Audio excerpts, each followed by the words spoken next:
What's up, YouTube? This is Too Raw for TV. All right. So, yesterday, after the Wizards beat the Indiana Pacers by the final score, the ridiculous final score, I think was something like 154, 141, or something like that.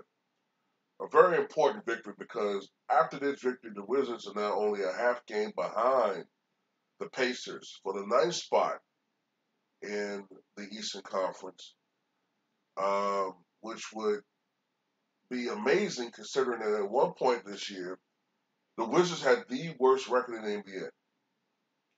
So for them to be that close to the eighth spot is kind of a minor miracle. But the talk was Russell Westbrook, okay? He's been on a tear as of late. And it wasn't so much the scoring aspect last night as it was his rebounding and assists. He had 21 rebounds and 24 assists last night. And I believe the Wizards as a whole had 50 assists. And now, when it comes to players with games of at least 20 rebounds and 20 assists, officially, there are only three players that have done this. Wilt Chamberlain, and now Russ has done it twice in the regular season. Also, with last night's performance, Russell Westbrook has assured himself that he will, even if I think he, didn't grab another rebound assist the rest of the season. He has assured himself of averaging a triple double for the fourth time in his career and the fourth time in 5 seasons. So Scott Brooks said something that pissed a lot of people off last night, and that is that he believes that Russell Westbrook, when everything is said and done, will go down as the second greatest point guard in the history of this league, behind only Magic Johnson. He said at one point in time, he said third greatest, but now he puts Russ ahead of another guy. I don't know who the other guy is. I'm assuming it's either Oscar or it's Isaiah Thomas. Now, this has a lot of people pissed off. A lot of people saying, is he crazy? There's no way he's better than Isaiah Thomas. There's no way he's better than Steph Curry. Now, what do I think? I respect history. So I don't believe that Russ is destined to become the second greatest point guard of all time. I don't even have Russ as of the beginning of the season as a top 10 point guard.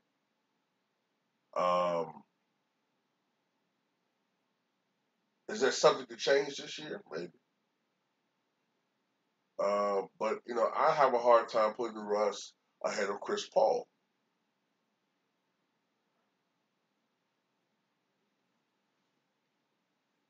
But see, this is why you have to kind of like be consistent with certain things, or you have to look at this question harder, okay, or look at this situation for what it is.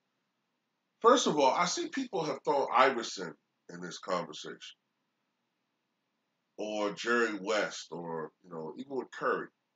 To me, guys like them, Maravich, Gail Goodrich, they're not really true point guards. They're combos.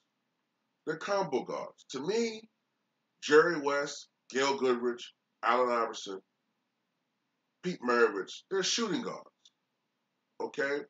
Can they play the position? Sure. Earl Pearl Monroe, he could play point guard, but he's usually considered a shooting guard. The thing about me when it comes to Steph is I never really saw Steph as a pure point guard. You know what I'm saying? And this is why I have my issues with this question. When people talk about Steph Curry, right, and they talk about his greatness, they talk about primarily the championships, the MVPs, but his scoring. They talk about his scoring. Whereas with me and how I interpret the point guard position, I think of a guy who is an elite floor general, an elite passer, and a guy that can run an offense or help lead an offense out there on the court. Now, Russ isn't the best I've ever seen at that at all. Russ makes a lot of errors out there. He's highly turnover prone. Sometimes he makes bad decisions out there. But when it comes to sheer numbers, okay, when it comes to racking up assists and rebounds in the modern era, I've never seen anybody do what Russ can do. Nobody. Dame Lillard, Curry, uh, you know, anybody. Stockton, nobody. Isaiah, not even Magic. The only guy that I think in history that could come close to that is Oscar. That's about it. And Oscar had the benefit of being a very large guard by those standards in his day. 6'5", 210, 225 pounds. That was a huge guard back in the 1960s. It's sort of the equivalency of being like 6'9" and 250 now. LeBron James size. But for a guy with Russell Westbrook's size and to be able to rather easily accumulate the numbers that he does is amazing. I give him that. I would say Russ is the most prolific when it comes to just accumulating gaudy numbers at his position. He's almost like the Wilt Chamberlain of point guards. I give him that. I'm not saying he's as dominant as Wilt, but if that makes any sense, I give him that. He's not the greatest point guard I've ever seen. The greatest point guards I've ever seen, and I will maintain this, are Magic Johnson, Oscar Robertson, and Isaiah Thomas. And people always kind of like don't get with the Isaiah Thomas thing, like, well, because they just look at his numbers. Well, he only shot 45%, only 29% from three. What makes him so great? Well, because he could do everything that your favorite player could do, but more. Isaiah Thomas could control the tempo of the game better than anybody I've ever seen, or just as good as anybody that you've ever seen. He could be a floor general like a Chris Paul and do what Chris Paul does. But what he could do that Chris Paul can't really do very well is he could turn into Kyrie Irving and go ISO and get you a bucket when need be. If everything is breaking down, if the other guys aren't getting anything done, he could go 1-on-1 and devastate the defense. He could do that, and then he can go right back to being like John Stockton, like Magic, and run the offense. Plus, he was a really good defensive player. Was he locked down? No, but he was a good defensive player. That's to me is what made Isaiah Thomas special. And he held back his game. Remember, this is a guy in '85, Isaiah Thomas had averaged close to 24 points and 13, I think, and a half assists per game. Back when it was not in vogue for point guards to shoot the ball a lot. You know what I'm saying? He still was putting up numbers like that without really the benefit of the 3-point line. There was a 3-point line, but players still didn't shoot threes like that in the early to mid 80s. So it makes you wonder, what would Isaiah Thomas have done in this era on a mediocre Piston team when he would have had more of a green light to shoot than he did back 35 years ago? But as far as a pure point guard, like a guy that is a pure passing point guard, high IQ, floor general type guy, I mean, to me, you can't go any better than John Stockton. You don't do much better than a Chris Paul or even a Rajon Rondo. Not saying that they're all on the same level, but Magic.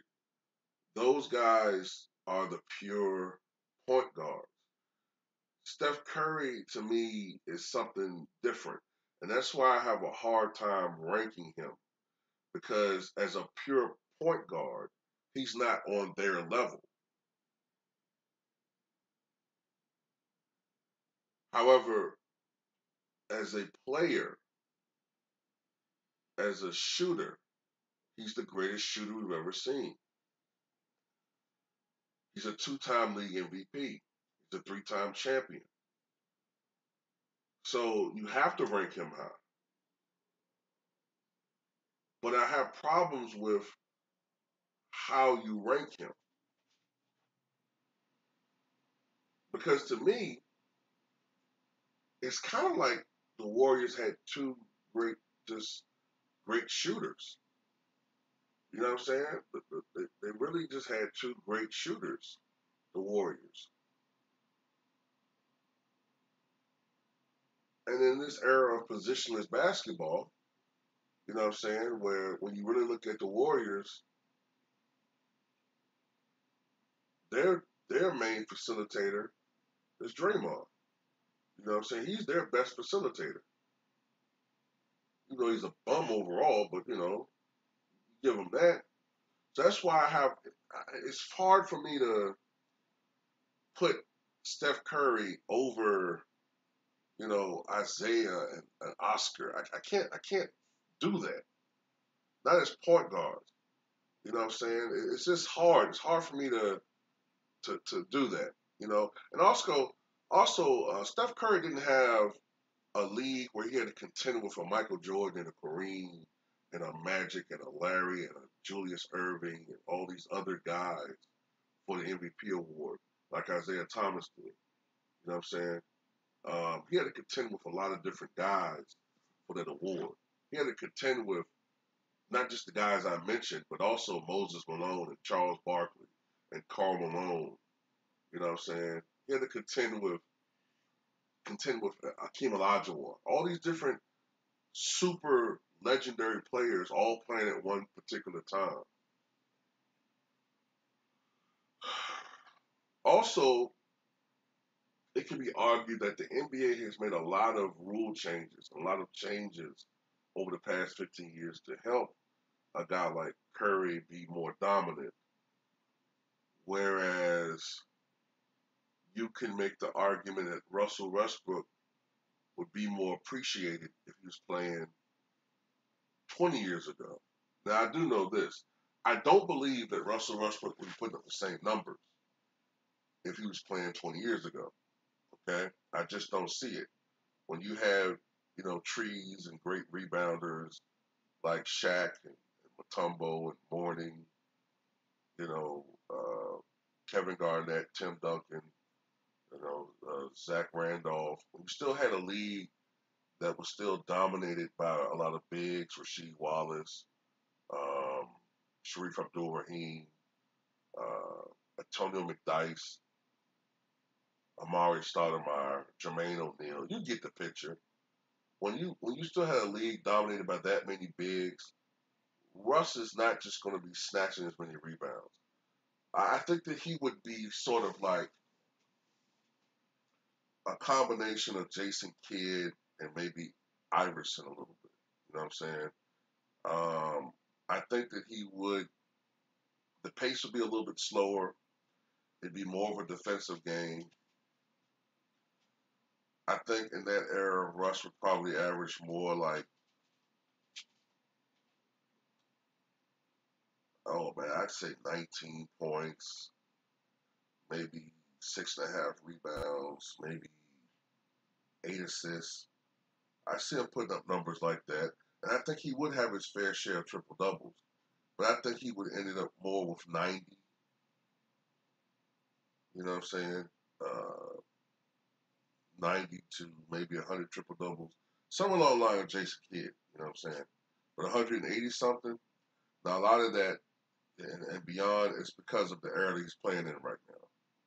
Which makes you wonder how many triple doubles would Jason Kidd have averaged if he's playing today? I think just as many, if not even more, than Russell Westbrook.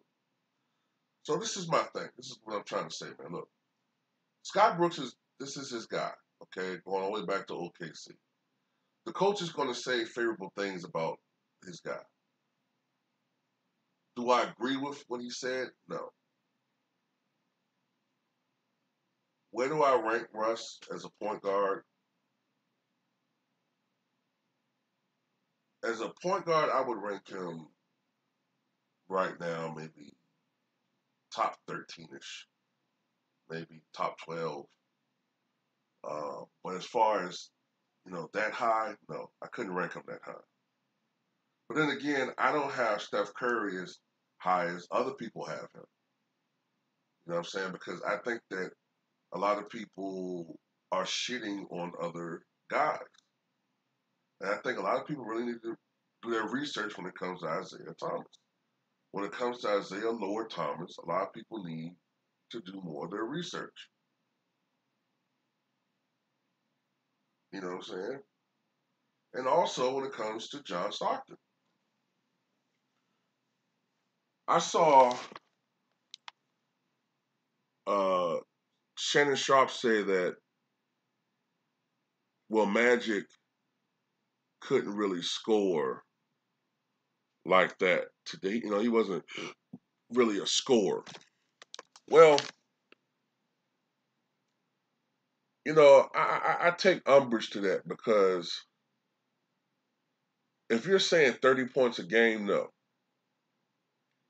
But Magic's had multiple seasons averaging over 20 points a game. You know what I'm saying? So Magic could score. I remember a playoff game in '91 against Golden State when he scored 44 points. Now, John Stockton's career high is only 34 points. But you got to remember, his role in the offense was to be pretty much just a primary passer. In today's NBA, Stockton would probably be expected to shoot the ball more.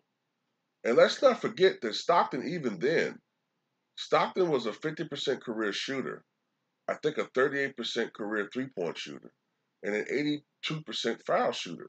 So this isn't a guy that couldn't score. This isn't a guy that wasn't efficient. Okay, this is a guy that, you know what I'm saying, is the GOAT passer, all-time leader in steals, a very good defensive player,